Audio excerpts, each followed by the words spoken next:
এই জন্য যুবকদেরকে বলতেছি ভালো মতে বোঝো, যেন যৌবন হারায় না যায়। মা বোনদেরকেও বলতেছি, যদি বাড়ি পর্যন্ত আওয়াজ পৌঁছে, নারীত্ব যেদিন হারায় যাবে, একদিন আসে নারীর নারীত্ব হারায় যায়। মসজিদে বসা আছি এই জন্য এটা ভাঙ্গা বলা যাবে না, নাইলে বলতে পারতাম। একদিন নারীরও নারীত্ব হারায় যায়, তখন আফসোস করবে। একদিন পুরুষেরও পুরুষত্ব হারায় যায়, ঠিক না? হ্যাঁ, বয়সের বারে পুরুষত্ব কি যায়, হারায় যায়। তখন বুঝে আসবে, কোনো কাজে দিবে না। এই জন্য আজকে বুঝি, মুসলমানের ঘরে জন্ম নিলেই মুসলমান হয় না। যদি হইতো তাহলে যাদেরকে আল্লাহ তিনবার পছন্দ করলেন, যাদেরকে উম্মত হিসাবে হিরু বানাইলেন, হিরু, কুনতুম খায়রা উম্মাহ, ওদেরকে আল্লাহ সম্বোধন করতেন না। কোরআন উঠায়া দেখেন, ইয়া আইয়ুহাল্লাযীনা আমানুত্তাকুল্লাহ হাক্কা তুকাতি ওয়া লা তামুতুন্না ইল্লা ওয়া আনতুম মুসলিমুন। মুসলমান হয়ে আইসো। যদি মুসলমান হয়ে আসো, মুসলমান হয়ে যদি আমার কাছে আসো, তাইলে তিনবারের পছন্দের মূল্য থাকবে। তিনবারে যে তোমাদেরকে পছন্দ করলাম, এটার মূল্য থাকবে। আবার আমি তোমাদেরকে এক্সট্রা আলাদা মূল্যায়ন করব। আলাদা কি করব? মূল্য থাকবে, আবার আলাদা কি করব?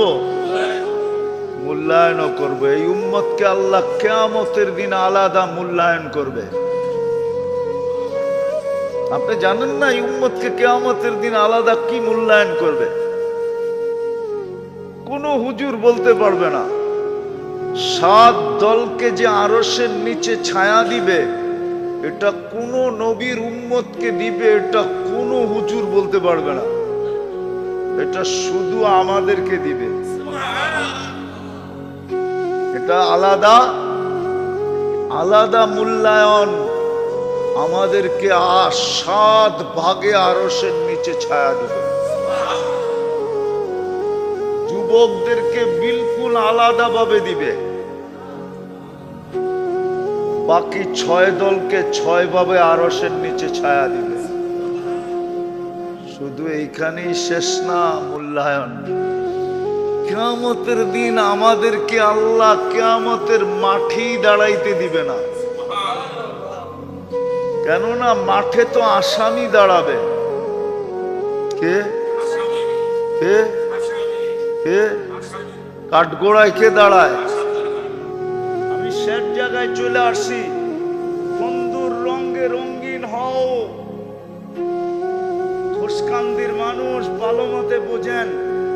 ইমাম বুখারী লেখছে, আমি লেখি নাই। ইমাম মুসলিম লেখছে, আমি লেখি নাই। ইমাম বুখারী প্রমাণ দিছে, গালি দিলে ইমাম বুখারীকে দিয়েন, আমাকে দিয়েন না।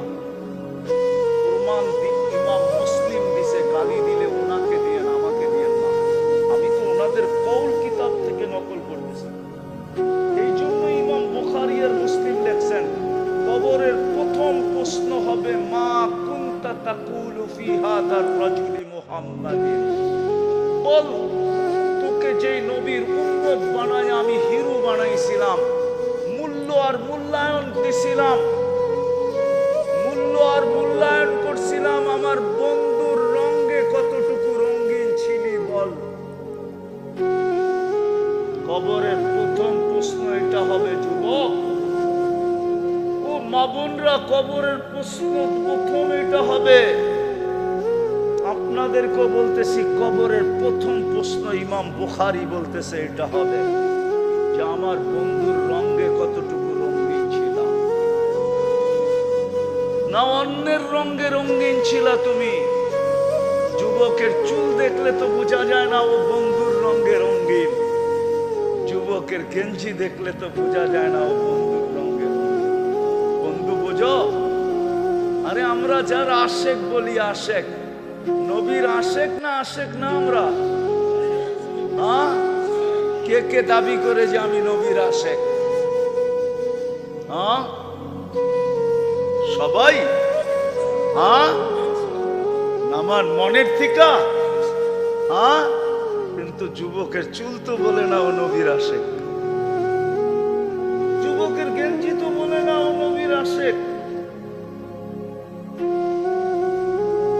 আমাদের চেহারা তো বলে না আমরা নবীর আশেক, আজান দিলে তো বলে না আমরা নবীর আশেক। আমরা যদি নবীর আশেকই হইতাম তাহলে তো নবীর রঙ্গে রঙ্গিন হইতাম। রাগ হয়েন না, আপনাদের পায়ে আমি হাত রাখি। আমি কিন্তু চাই কবরের প্রশ্ন, প্রথম প্রশ্ন যেটা ইমাম বুখারী লেখছেন,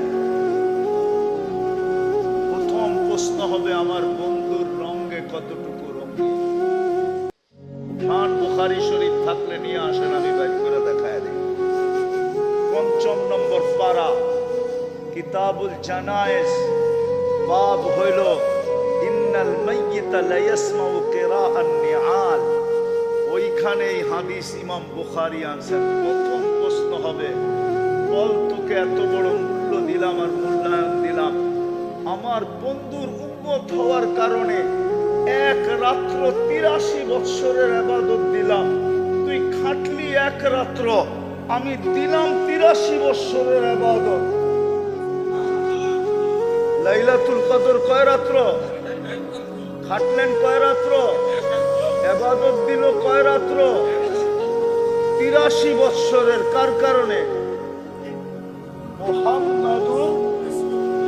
কার কারণে?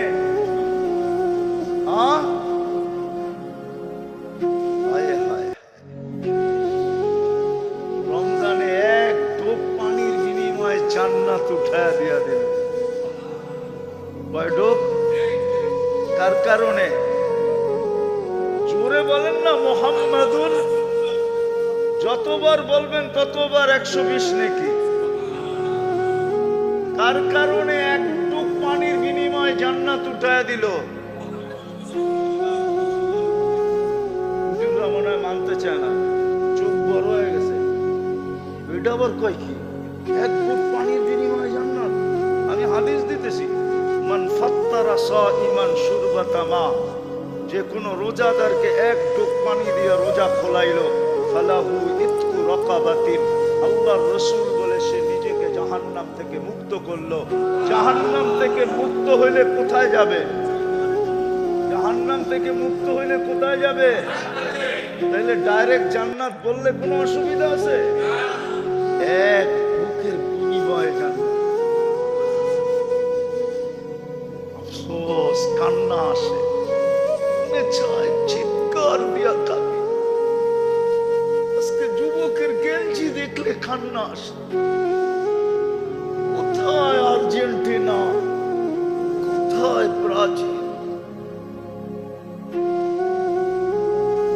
আর্জেন্টিনার 70% মানুষ আছে যারা বাংলাদেশ চিনে না। যুবক, তুই আমার চেয়ে বেশি আর্জেন্টিনা চিনস না। যুবক, তোমরা আমার চেয়ে বেশি ব্রাজিল চিনো না। আমি দুনিয়ার 103টা দেশ দেখছি, আমি 60টা মহাদেশ দেখছি। ব্রাজিলের 80% মানুষ বাংলাদেশ চিনে না। কোষকান্দি তো দূরের কথা।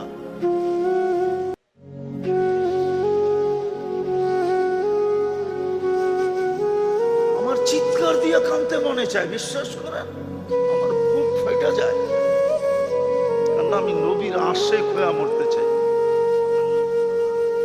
কিয়ামতের দিন আশেক হয়ে উঠতে চাই। আমি চাই কবরে গেলে যখন প্রশ্ন করবে ফেরেশতা, মা কুনতা তাকুলু ফি হাদার রাজুলি মুহাম্মাদিন, তুমি ওনার রঙে কতটুকু রঙিন ছিলা? তো আমি চাই আল্লাহর কাছে দোয়া করি, আল্লাহর রাসূলই যেন প্রথমে হাসি দিয়া বলে আমি চিনি, আমি আমি আমি একে চিনি। আমার মন চায় চিৎকার দিয়া কাঁদি।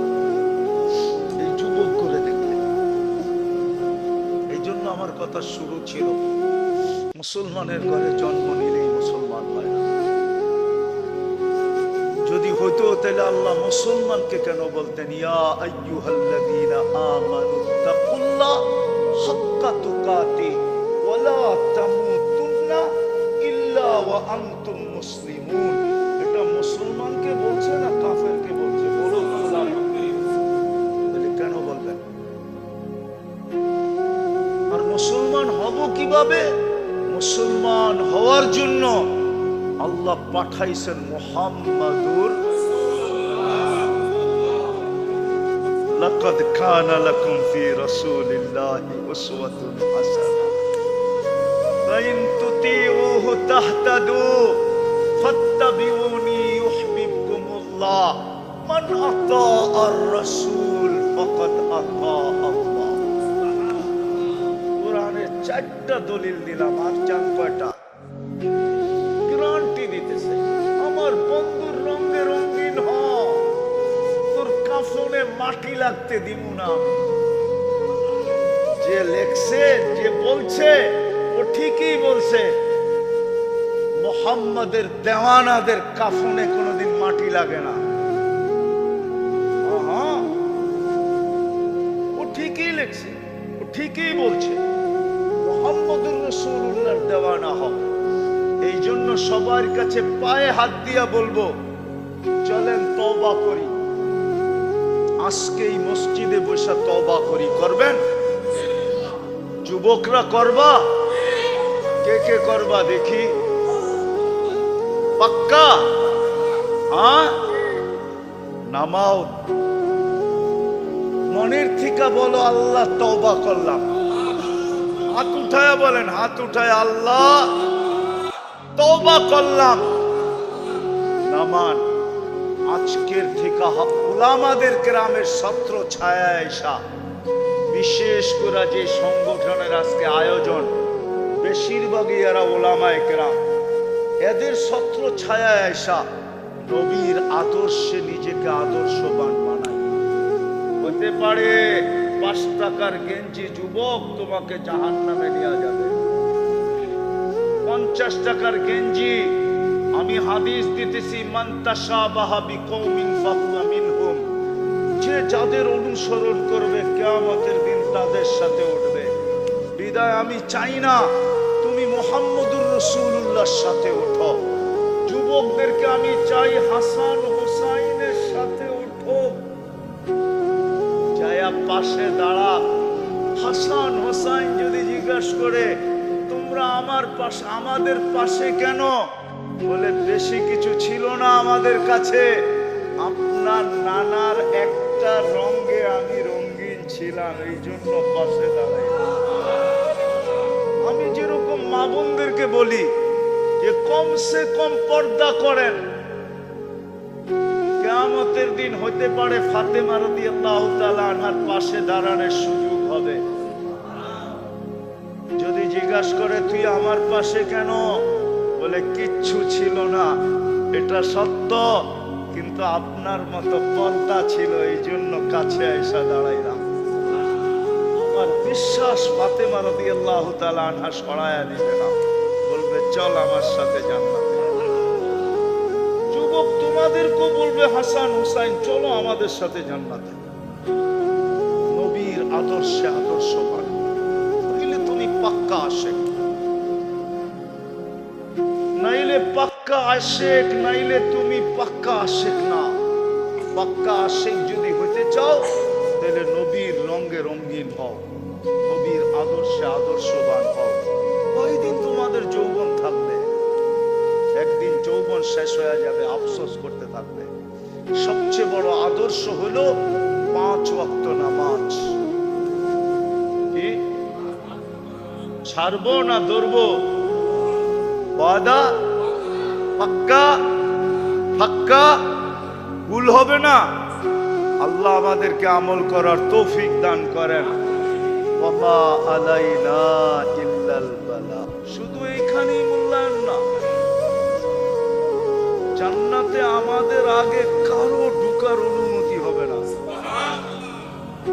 আল্লাহ নিজে বলছে ইন্নাল জান্নাত জান্নাতা মুহাররামাতুন আলাল উমাম, সমস্ত উম্মতের উপরে জান্নাত হারাম। হাত্তা তাদখুলা উম্মাতা হাবিবি, আমার বন্ধুর উম্মত যতক্ষণ পর্যন্ত না ঢুকবে ততক্ষণ পর্যন্ত সমস্ত উম্মতের জন্য জান্নাতে যাওয়া হারাম।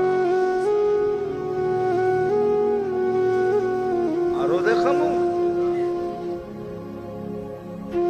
সমস্ত উম্মত জান্নাতে গেলেও নিজে নিজে ঢুকবে, কিন্তু আমাদেরকে জান্নাতের গেটে আল্লাহ স্বাগত জানাবে। জান্নাতের সবচেয়ে বড় নিয়ামত সর্বপ্রথম আমরা ভোগ করব। জান্নাতের সবচেয়ে বড় সর্বপ্রথম নিয়ামত কি জানেন? কি জানেন? সেটা হলো আল্লাহর দিদার। আমরা গেটে সর্বপ্রথম আল্লাহকে দেখব। আল্লাহর রাসূল বলেছে, ইয়াস্তাকবিলুনি উম্মতি রব্বি, আমার রব আমাকে আর আমার উম্মতে জান্নাতের গেটে স্বাগত জানাবে। আর সর্বপ্রথম আল্লাহকে দেখলে কি হবে? সমস্ত জান্নাতীদের থেকে আমাদের রূপের পার্সেন্টেজ কোটি গুণ বেশি থাকবে। হাদিসে আছে, যখনই আল্লাহকে দেখবো ইজদাদা হুসনাও ওয়া জামালা, আল্লাহকে দেখতে দেরি, রূপ রেখা বাড়তে দেরি হবে না, কোটি গুণ বেড়ে যাবে। বিদায় আমাদেরকে দেখবে, সেই চিনবে যে এরা সর্বপ্রথম আল্লাহকে দেখছে, যার কারণে এদের রূপের কোনো তুলনা হয় না। ওই উম্মতকে আল্লাহ কেন বলতেন মুসলমান হয়ে আইসো? বোঝা গেল আমার দাবি সত্য। আমি দাবির উপরে দলিল দিলাম এতগুলা, যে মুসলমানের ঘরে জন্ম নিলেই মুসলমান হয় হয় মুসলমান কখন হয়, কিভাবে হয়? ওই মুসলমান, যেই মুসলমানের একটু মূল্য আর মূল্যায়ন আপনাদেরকে দেখাইলাম, ওই মূল্য আর মূল্যায়ন পাওয়ার জন্য আল্লাহ মুহাম্মদুর রাসূলুল্লাহ সাল্লাল্লাহু আলাইহি ওয়াসাল্লামকে আদর্শ বানায়া পাঠাইছেন। আমাদের জন্য মডেল বানায়া পাঠাইছেন, আমাদের জন্য নমুনা বানায়া পাঠাইছেন। এদিকে এদিকে এদিকে মনোযোগ। আমাদের জন্য মডেল বানায়া পাঠাইছেন, আমাদের যুবকদের জন্য মডেল, আমাদের নারীর জন্য মডেল, আমাদের পুরুষের জন্য মডেল, আমাদের গরিবের জন্য মডেল, আমাদের ধনীর জন্য মডেল, আমাদের শিক্ষিতর জন্য মডেল, আমাদের অশিক্ষিতর জন্য মডেল, আমাদের গ্রাম্যদের জন্য মডেল, আমাদের শহরওয়ালাদের জন্য মডেল, আমাদের শাসকদের জন্য মডেল, আমাদের শাসিতদের জন্য মডেল, আমাদের নেতাদের জন্য মডেল, আমাদের কর্মীদের জন্য মডেল, সবার জন্য আল্লাহ মডেল বানায়া পাঠাইছেন মুহাম্মাদুর সাল্লাল্লাহু আলাইহি ওয়াসাল্লাম, যেন আমি মুসলমান হয়ে কবরে যেতে পারি। তাইলে আমি মূল্য পাবো, মূল্যায়ন পাবো। আমি তো দুই চারটা দেখাইলাম, দেখাইলে সারা রাত্র দেখানো যায় যে আপনার আমার মূল্য কিরকম হবে, মূল্যায়ন কিরকম হবে। এই যুবকরা তো জানে না, ওদেরকে একটা দেখাই, যদি ওরা বোঝে। আল্লাহ করুক মসজিদের বরকতে আজকে ওদের ব্রেন খুলে যাক। জোরে বলেন আমিন। মসজিদের বরকতে আজকে ওদের বুঝে আসুক। ওরা তো জানে না ওদের মূল্যায়ন কত। আওয়াজ না, আওয়াজ না, আওয়াজ না। বসেন বাবা, বসেন, আওয়াজ না। বড় কষ্ট করে কথা বলতেছি কিন্তু ভিতর থেকে। হ্যাঁ, গরম সহ্য করা আমার জন্য একবারে নিষেধ। আমি হার্টের রোগীর জন্য গরম একবারে নিষেধ। না না, দরকার নাই, চলবে। দিনের কথা বলতেছি, চান গেলে তো দিনের জন্যই যাবে, ঠিক না? আবার শুক্রবারের রাত্রে যাবে, এত কোনো চিন্তা নাই। আপনারা মনোযোগ দিয়ে শোনেন, যাতে অল্পতে গুছায়া ফেলতে পারি। যুবকরা তো জানে না যে ওদের মূল্যায়ন কত। ওরা ইচ্ছা করলে এক এক সেজদা দিয়ে আরশ কাঁপায়া দিতে পারে। ওরা যখন সেজদায় যায়, ফেরেশতাদেরকে ডাইকা আল্লাহ জিজ্ঞাসা করে, উনদুরিলা হাদা শাব মাযা ইয়াফআল, এই যুবকের দিকে তাকায়া দেখ কি করে। ফেরেশতারা বলে, জাআলা আজলাহু ওয়া মাজালাহু লিআজলি, সবকিছু গুটায়া গুছায়া গোলায়া বুঝেন? আরে কুমিল্লার ভাষায় গোলায়া বলে, সবকিছুকে গোলায়া গালায়া আপনার কুদরতি পায়ে রেখা দিছে। রাগ হয়ে গেলে ভালো মতে বোঝেন। কিন্তু মুসলমানের ঘরে আসাটা এটা আমাদের পছন্দ না, স্বয়ং আল্লাহর পছন্দ, ঠিক না? আমরা যে মুসলমানের ঘরে আসলাম, এই পছন্দটা কার? স্বয়ং আল্লাহর পছন্দ।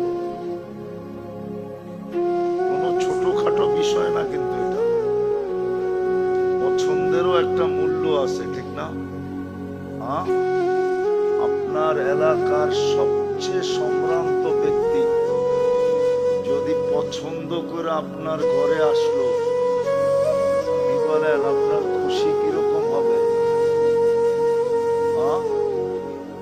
অন্ত থাকবে? কোন সীমারেখা থাকবে? আমরা মুসলমানের ঘরে কার পছন্দে?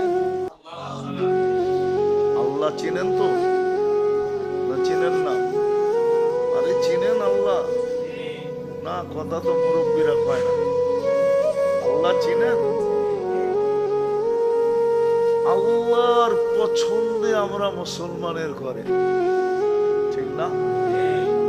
হ্যাঁ, আমাদের উচিত ছিল ডেলি মিষ্টি বিতরণ করা। হ্যাঁ, কেউ যদি বলতো তুই ডেলি কেন মিষ্টি দেস, তুই জানোস আমি কার পছন্দের? আল্লাহর পছন্দে আমি মুসলমানের ঘরে। শুধু এত আস্তে সুবহানাল্লাহ, সারা দিন সুবহানাল্লাহ বললেও এটা শুকরিয়া আদায় হবে না, না, না। মানুষ যদি দুনিয়ার কোন সম্ভ্রান্ত ব্যক্তির পছন্দের হইয়া গৌরব করতে পারে, কি পাইঙ্গা বইলা দিব না? আবার রাগ হয়ে যাবেন, আবার গাড়ি গুড়ি আটকায় দিবেন না তো? এমপি সাহেবের পছন্দের হইলেই তো চেয়ারম্যান হওয়া যাবে, মেম্বার। সত্য তো?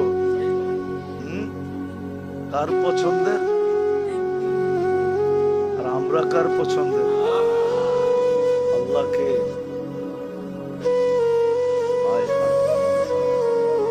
আল্লাহ যিনি সমগ্র জগতের মালিক, রব্বুস সামা মালিকাল মুলক, সমস্ত রাজাদেরও রাজা।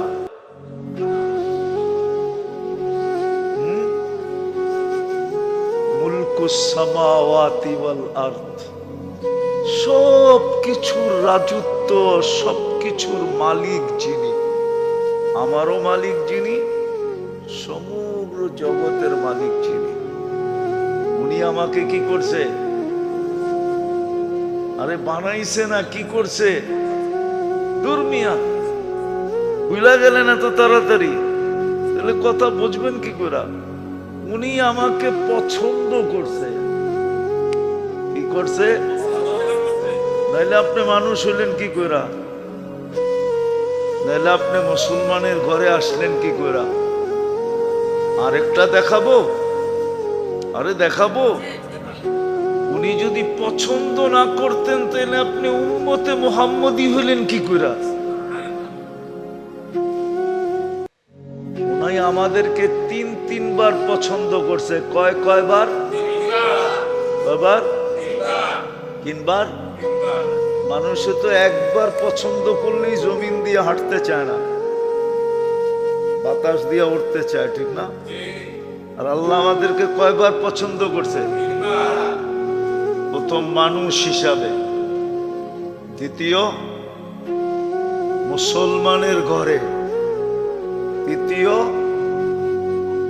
উম্মতে মুহাম্মদুর রাসূলুল্লাহ সাল্লাল্লাহু আলাইহি ওয়াসাল্লামের উম্মত। জানেন উম্মত হিসেবে পছন্দ করে আপনাকে কি বানাইছে? তো যুবকরা জানে না, যদি জানতো। খুব মনোযোগ, কথা লম্বা হবে না, বললাম না যে আমার ঈদের পরের থেকে এই প্রোগ্রাম হলো প্রথম। এই অঞ্চলেই প্রোগ্রাম মিস গেছে আমার, যেটা নিয়ে মারামারি পর্যন্ত হয়েছে, কিন্তু আমি অসুস্থতার কারণে আসতে পারি নাই। কিন্তু প্রোগ্রাম আলারা এটা মানতে চাইতেছে না, এই জন্য খুব মনোযোগ, কথা লম্বা হবে না। আমি যেটা বুঝাইতেছিলাম, আমাদেরকে তিনবার পছন্দ করছে কে? প্রথম মানুষ হিসাবে, ঠিক না? দ্বিতীয় মুসলমান হিসাবে, তৃতীয় উম্মতে মুহাম্মদ সাল্লাল্লাহু আলাইহি, আল্লাহর রাসূলের উম্মত বানায়া আমাদেরকে হিরো বানায়া দিয়েছেন। হিরো, আপনি জানেন আপনি যে হিরো? হুজুরে মানতে রাজি না। কি রাজি নামতে? না না, দলিল দেই। আল্লাহ কোরআনে বলে কুনতুম খায়রা উম্মাহ, তোমরা হিরো, বাকি সব উম্মত তোমাদের সামনে জিরো। আমাদেরকে সমস্ত উম্মতের ভিতরে হিরো বানায় দিছে। আমরা সমস্ত উম্মতের সামনে কি খায়েরে উম্মত। খায়ের মানে কি? হ্যাঁ, উত্তম মানে কি? হিরো। উত্তম মানে হ্যাঁ, যারা এই খেলায় ফার্স্ট হবে ওরা কি হবে? হ্যাঁ, হিরো না? আমরা সবার চেয়ে উত্তম, আমরা কি হিরো। তো তিনবার আল্লাহ আমাদেরকে কি করছেন? কয়বার? প্রথম পছন্দ মানুষ হিসাবে, দ্বিতীয় পছন্দ, আরে মনে থাকবে তো, নাইলে আমার আগের কথা বুঝে আসবে না আপনাদের। দ্বিতীয় পছন্দ মুসলমান, তৃতীয় পছন্দ উম্মতে মুহাম্মদুর রাসূলুল্লাহ সাল্লাল্লাহু আলাইহি ওয়াসাল্লাম। আমি হিরো বললাম, হুজুরের পছন্দ হলো না, দলিল দিমু আরেকটা। যদি এই উম্মত হিরোই না হইতো তাহলে নবীরা কেন উম্মত হওয়ার জন্য চোখের পানি ঝরাইতো? নবীরা কেন উম্মত হওয়ার জন্য চোখের পানি ঝরাইতো? মুসা আলাইহিস সালামের কথা কিতাবে লেখা আছে, উনি চোখের পানি ঝরাইছেন উম্মত হওয়ার জন্য। শুধু একজনের চোখের পানি আল্লাহ কবুল করছেন, উনি ঈসা আলাইহিস সালাম। উনি উম্মত হয়ে আসবেন, আর কারো চোখের পানি আল্লাহ কবুল করেন না। আরেকজনেরটা কবুল করছেন কিন্তু উম্মত হিসাবে না। দানিয়াল আলাইহিস সালামের দোয়া কবুল হয়েছে শুধু দাফন আর কাফন হিসাবে। উনি দোয়া করছিলেন উম্মতে মুহাম্মদী যেন আমাকে কাফন পড়ায়া দাফন করে দেয়। আল্লাহ কবুল করছিলেন, 2500 বৎসর ওনাকে সুরক্ষিত রাখা হয়েছিল। 2500 বৎসর পরে যখন উম্মতে মুহাম্মদী আসছেন, সাহাবায়ে কেরাম ওনাকে কাফন পরায়া দাফন করছেন। তাহলে আমরা কি হিরু? কি হুজুরে বুঝে আসছে আমরা কি হিরু? কয়বার পছন্দ করছেন আমাদেরকে? যাদেরকে 3বার পছন্দ করলেন, হিরু বানাইলেন, কোনদিন তাদেরকে এই কথা বলতেন না যে ওয়ালা তামুতুন্না ইল্লা ওয়া আনতুম মুসলিমুন। যদি শুধু মুসলমানের ঘরে জন্ম নিলেই চলতো, তাইলে এই কথা তাদেরকে কোনোদিন বলতেন না। এটা কিন্তু কোরআন আমাদেরকেই বলছেন, ইয়া আইয়ুহাল্লাযীনা আমানুত্তাকুল্লাহ হাক্কা তুকাতি ওয়া লা তামুতুন্না ইল্লা ওয়া আনতুম মুসলিমুন। এই জন্য আমার কথা শুরু ছিল, মুসলমানের ঘরে জন্ম নিলেই মুসলমান হয় না। মুসলমানের ঘরে জন্ম নিলেই কি হয় না? নাইলে আল্লাহ কেন মুসলমানদেরকে বলবেন মুসলমান হইয়া আইসো? এই কথা কেন বলবেন? যাদেরকে 3বার পছন্দ করলেন। বাকিটি বললাম না, সময় নাই, বললে বুঝবেনও না, অনেক লম্বা করে বুঝাইতে হবে। এই জন্য শর্টে বুঝাইতেছি। যাদেরকে 3বার পছন্দ করলেন, তাদেরকে কেন সম্বোধন করবে? যুবক ভালো মতে বোঝো কিন্তু, নাইলে তোমার রত্ন হারায় যাবে। যৌবন কিন্তু রত্ন। মানুষের জীবনের বয়সের সবচেয়ে বড় মাখন হলো যৌবন। কি মানে না? কি মানেন না? মনে হয় বাবাই মানে না। মানেন? সবচেয়ে বড় মাখন কি? যৌবন। হারায় গেলে আফসোস করবা। হৃদয় ভালো মতে বোঝো, তোমার জীবনের সবচেয়ে বড় মাখন হলো যৌবন। এই জন্য যুবকদেরকে বলতেছি ভালো মতে বোঝো, যেন যৌবন হারায় না যায়।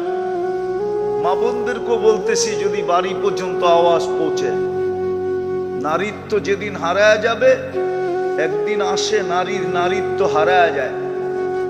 মসজিদে বসা আছি, এই জন্য এটা ভাঙ্গা বলা যাবে না, নাইলে বলতে পারতাম। একদিন নারীরও নারীত্ব হারায় যায়, তখন আফসোস করবে। একদিন পুরুষেরও পুরুষত্ব হারায় যায়, ঠিক না? বয়সের বারে পুরুষত্ব কি যায়? হারায় যায়। তখন বুঝে আসবে, কোনো কাজে দিবে না। এই জন্য আজকে বুঝি, মুসলমানের ঘরে জন্ম নিলেই মুসলমান হয় না। যদি হইতো, তাহলে যাদেরকে আল্লাহ 3বার পছন্দ করলেন, যাদেরকে উম্মত হিসাবে হিরু বানাইলেন, হিরু, কুনতুম খায়রা উম্মাহ, ওদেরকে আল্লাহ সম্বোধন করতেন না। কোরআন উঠায়া দেখেন, ইয়া আইয়ুহাল্লাযীনা আমানুত্তাকুল্লাহ হাক্কা তুকাতি ওয়া লা তামুতুন্না ইল্লা ওয়া আনতুম মুসলিমুন। মুসলমান হয়ে আইসো। যদি মুসলমান হয়ে আসো, মুসলমান হয়ে যদি আমার কাছে আসো, তাইলে 3বারের পছন্দের মূল্য থাকবে। 3বারে যে তোমাদেরকে পছন্দ করলাম, এটার মূল্য থাকবে। আবার আমি তোমাদেরকে এক্সট্রা আলাদা মূল্যায়ন করব। আলাদা কি করব? মূল্য থাকবে, আবার আলাদা কি করব? মূল্যায়নও করবে। এই উম্মতকে আল্লাহ কিয়ামতের দিন আলাদা মূল্যায়ন করবে। আপনি জানেন না এই উম্মতকে কিয়ামতের দিন আলাদা কি মূল্যায়ন করবে? কোন হুজুর বলতে পারবে না। 7 দলকে যে আরশের নিচে ছায়া দিবে, এটা কোন নবীর উম্মতকে দিবে এটা কোন হুজুর বলতে পারবে না, এটা শুধু আমাদেরকে দিবে। এটা আলাদা আলাদা মূল্যায়ন। আমাদেরকে 7 ভাগে আরশের নিচে ছায়া দিবে। যুবকদেরকে বিলকুল আলাদাভাবে দিবে। বাকি 6 দলকে 6 ভাবে আরশের নিচে ছায়া দিবে। শুধু এইখানেই শেষ না মূল্যায়ন। কিয়ামতের দিন আমাদেরকে আল্লাহ কিয়ামতের মাঠেই দাঁড়াইতে দিবে না। কেননা মাঠে তো আসামি দাঁড়াবে। কে কে কে? কাঠগোড়ায় কে দাঁড়ায়?